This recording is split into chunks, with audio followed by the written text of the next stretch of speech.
Hi, this is Rabbi Orlofsky with the Parsha in 5, where we take 5 minutes to give you a little insight in the Parsha. This week is Beshalach, and it's action-packed.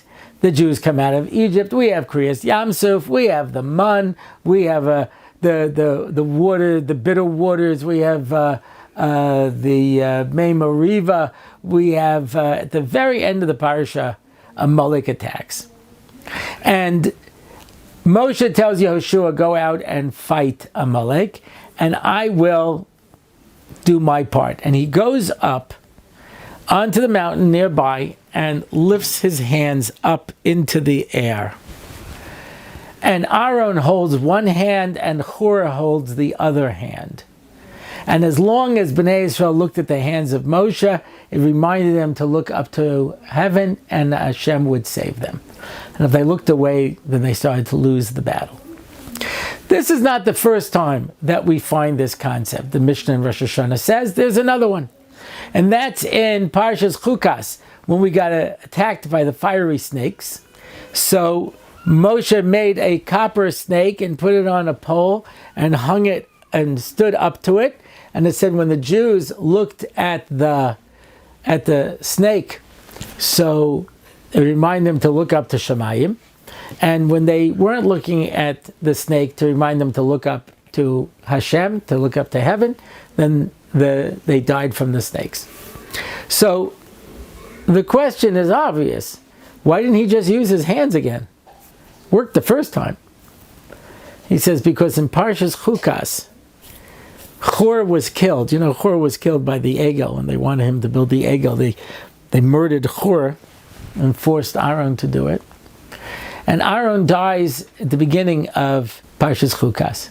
He does not have Aaron and Hur anymore to hold his hands straight, because Hur's job was din,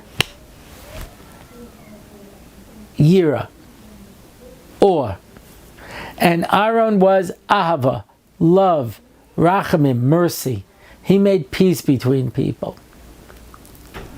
And so you need that combination for your hands to be straight. You need the din on the one hand and you need the rachamim on the other side. If you have too much mercy, then you end up becoming an enabler.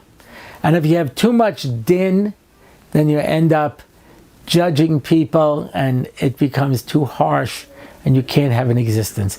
And that's why Yehoshua came back with the spies and said, what you people are doing is evil. And Kalev said, well, I'm with you guys. He pretended to be part of them in order to be able to, win them over to his side. And then he was able to undo their evil plans. But this is what happens. You always need someone who's there to give the mercy and someone who's there to give the din. I heard an interesting story once. I think it was from Yitzchak Hanan. He once was talking about this particular kanoi, this guy who likes to fight. So he says, let me tell you what this guy is like. When there's a mouse in the house, both the cat and the housewife want to get rid of the mouse. But the cat's glad it's there, so he can catch it and play with it. And the housewife wishes it was never there.